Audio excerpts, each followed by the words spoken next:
So we just popped to Tesco this morning to get some food for breakfast because we didn't really have anything in. We got some crumpets, some dairy-free butter because we'd run out, and some Vegemite, which I've never tried before. But I like, what are they called? Alex, what are those crisps called that taste like Marmite that Mr. Bean served at Christmas? Oh, Twiglets. Twiglets. Apparently it tastes kind of like Twiglets, and I like Twiglets, so fingers crossed.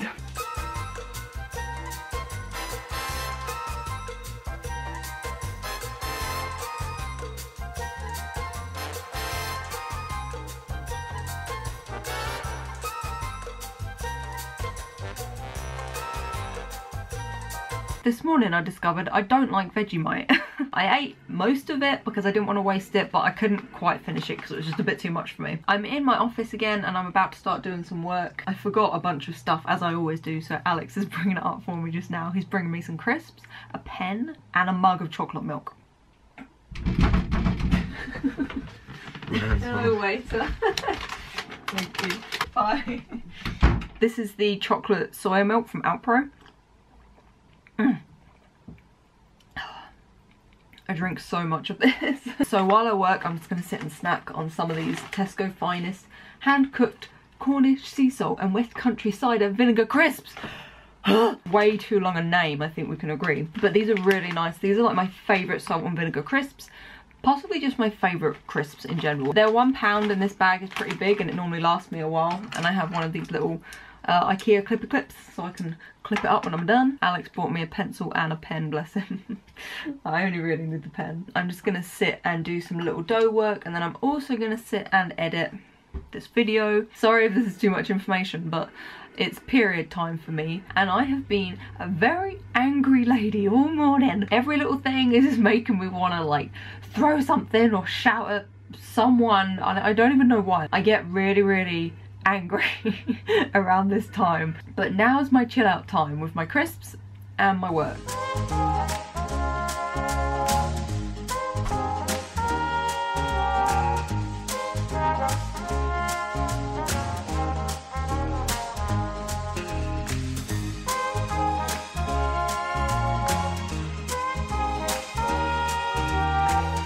We are having an uncooperative hard drive day. And my laptop just shut itself down. Ugh!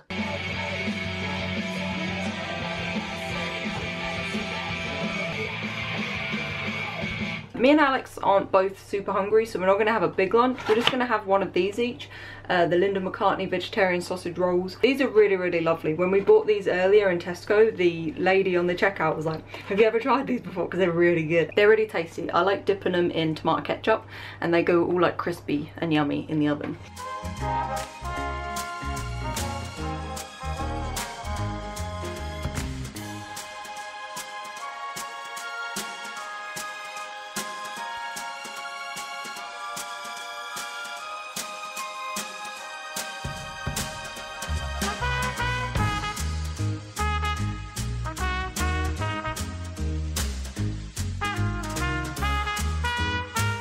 Those Linda McCartney sausage rolls, I think that if you gave them to someone who ate meat, I don't think they'd...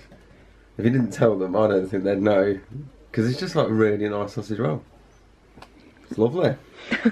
I'm just about to cook dinner now, and I'm really excited because I haven't cooked this for a few weeks. It might seem a little bit more effort than some of the other stuff I've shown you in these videos so far, but do not be fooled. It's not that much effort considering how nice it is. So this recipe is for the pea pesto pasta with sun-dried tomatoes and arugula, aka rocket salad. It's so creamy and delicious, and it's honestly like one of my favourite meals that I can make. You'll need some peas, a lemon, parsley and basil, garlic, salt, pine nuts, vegan Parmesan cheese, which I showed you how to make in my last video, and olive oil.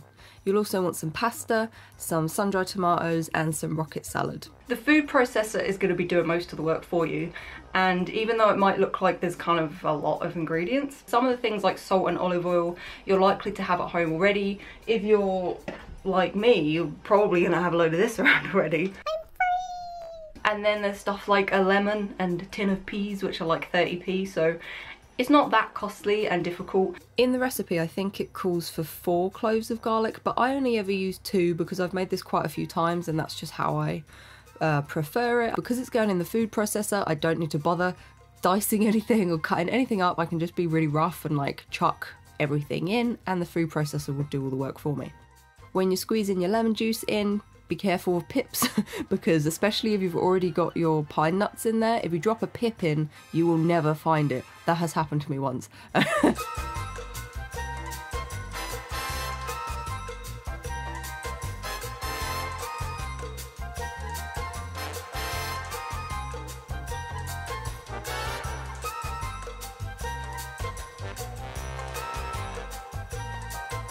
You might have to scrape the mixture down from around the edge to just help it blend up a little bit. I've made this so many times now that I don't use all the exact measurements from the original recipe. To start off with, obviously I'd recommend following her recipe exactly, but the great thing about cooking is you can change it up a bit and tailor it more to your own tastes.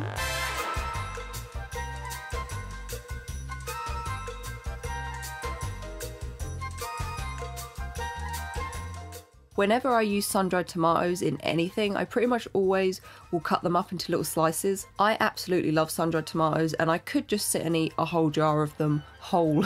But when they're in pasta and things like that, I just think it's nicer when they're all chopped up quite small and you get like little bursts of flavour throughout the meal. I polished off the rest of my chocolate soy milk while I was waiting for the pasta to boil. Then when the pasta's done, just strain it and mix it all together.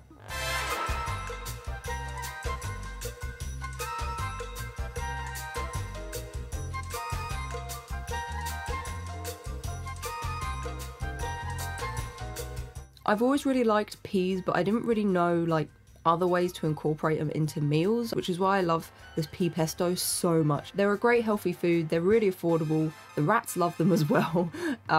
So yeah, my intake of peas has shot up since I discovered this recipe.